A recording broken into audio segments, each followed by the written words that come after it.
Hai, masih bersama saya Mr. Z bicara. Tentu saja bicara tentang kebenaran berdasarkan fakta, data, dan realita. Kali ini kita akan membahas kesiapan Paula Verhoeven untuk menghadapi atau memberikan jawaban pada sidang minggu ini ya teman-teman ya. Saya yakin Paula Verhoeven sudah lebih siap ya, lebih siap karena secara mental Paula sekarang ini sudah paham betul apa yang diinginkan oleh Baim Wong. Sebelumnya saya ingin membacakan kepada Anda satu buah berita dari Banjarmasin Post ya. Satu kejayaan Paula Verhoeven mencuat jelang cerai dari Baim Wong. OOTD miliaran rupiah terekam. Saya bacakan saja untuk Anda ya teman-teman ya. Banjarmasin Post, seperti yang telah disampaikan sebelumnya bahwa Paula Verhoeven siap berpisah dari aktor Baim Wong dan semakin hari semakin mandiri. Paula Verhoeven bahkan terus menambah bisnisnya dari kuliner hingga fashion. Pantas jika pundi-pundi uang Paula berlimpah meski terpisah dari Baim Wong. Dan ini terlihat dari OOTD Paula Verhoeven baru-baru ini. Paula menunjukkan preferensi barunya yang sedang menyukai warna hitam. Dia lantas membagikan sejumlah potret dirinya saat mengenakan OOTD serba hitam. Dalam foto itu, dia memakai pakaian serba hitam mulai dari baju, kerudung, casing HP, hingga tas mewah. Hahaha, lagi suka banget pakai serba hitam, tulis Paula Verhoeven dalam postingan pribadinya baru-baru ini. Kalau kalian tim baju warna-warni atau all black juga, sambung ibu dua orang anak ini. Nah, satu yang bikin salah fokus warganet adalah tas branded yang dipakainya.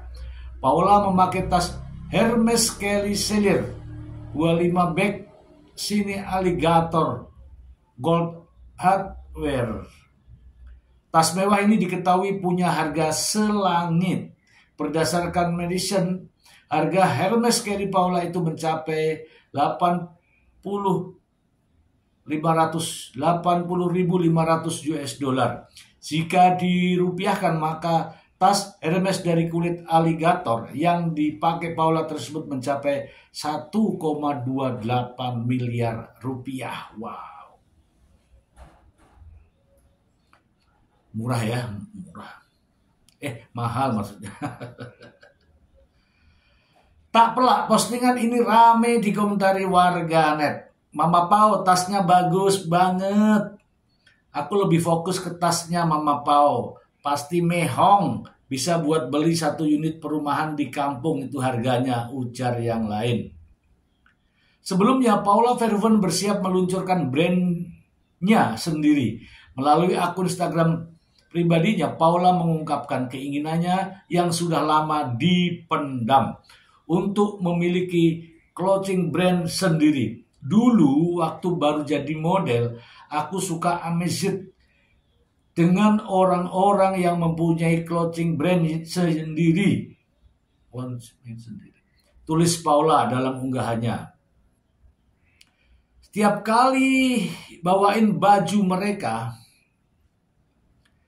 selalu ada keinginan untuk membuat brand sendiri. Ini ya Paula semakin kesini semakin semakin percaya diri. Oke, kita akan membahas seputar persiapan Paula Verhoeven memberikan jawaban kepada eh, di sidang besok ya. Begini teman-teman ya, ini keuntungan besar bagi Paula. Setelah sekian lama mendengarkan alasan-alasan Mbak Imbo dalam mendalilkan gugatan cerainya di Pengadilan Agama Jakarta Selatan, ini saatnya Paula Verhoeven mengungkapkan semua yang dituduhkan. Semuanya tanpa terkecuali. Mulai dari tudingan perselingkuhan, ya kan? Adanya saksi-saksi yang sekian banyak, ya kan? Saksi gembok, saksi kunci, saksi mata, saksi dan lain-lain.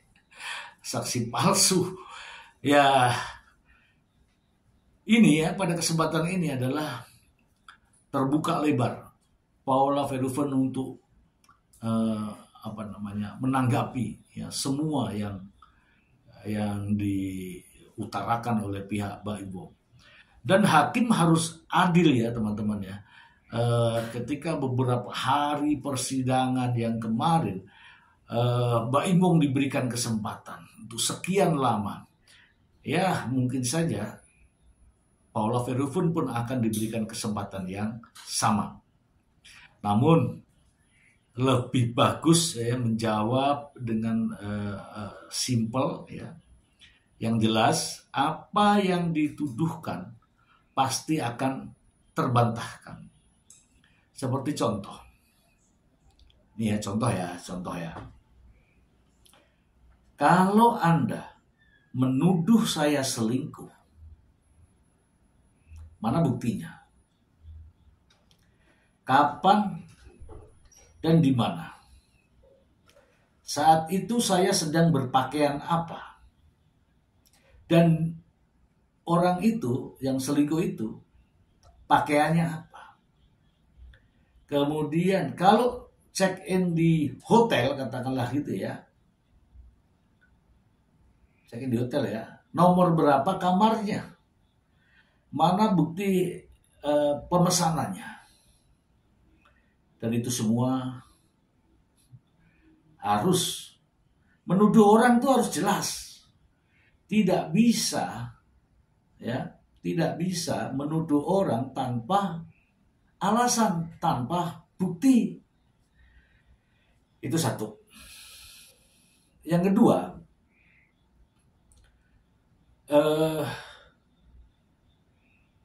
pria yang berinisial N sampai detik ini tidak pernah diajukan sebagai saksi oleh pihak Mbak Imbo.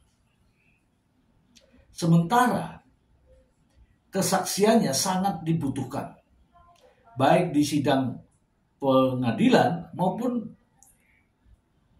terhadap Paula sendiri, bahwa apa yang dituduhkan itu memang tidak benar, ya kan? Memang tidak benar.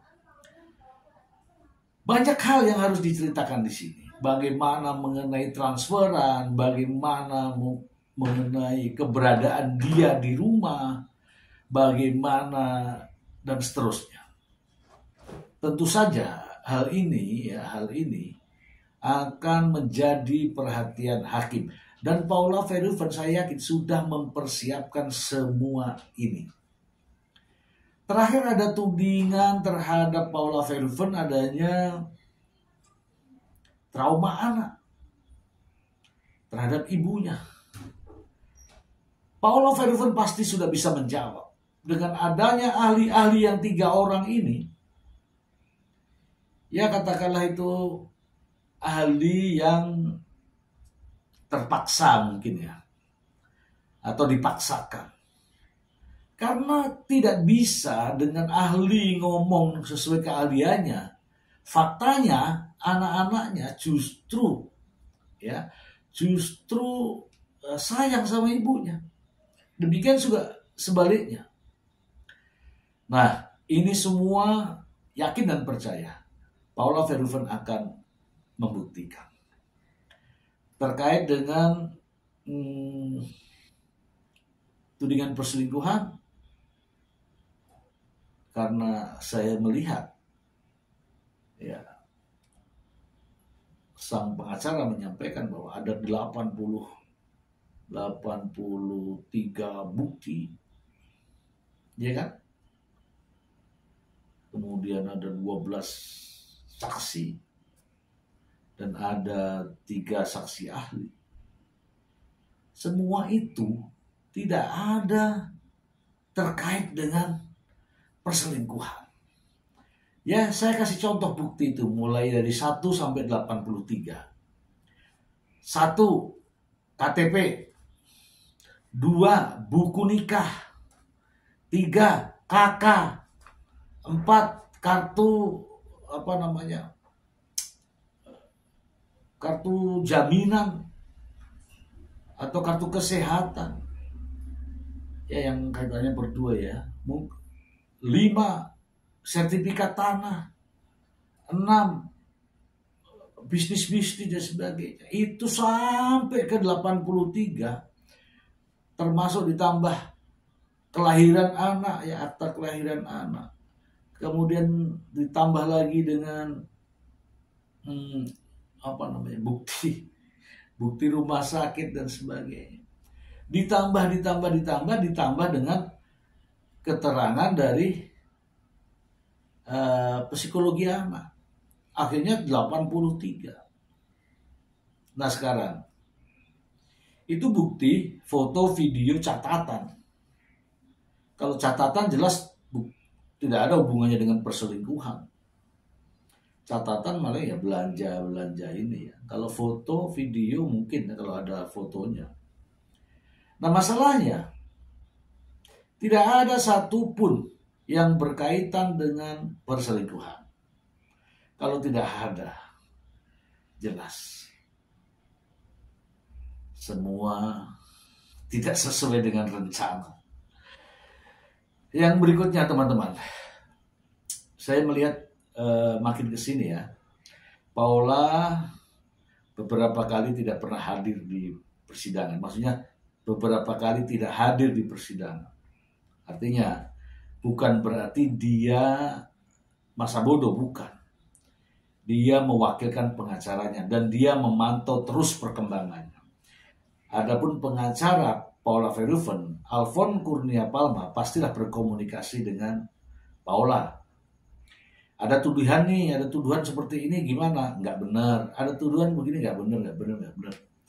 Makanya pengacara Paula Verhoeven begitu tenang menghadapi semua ini.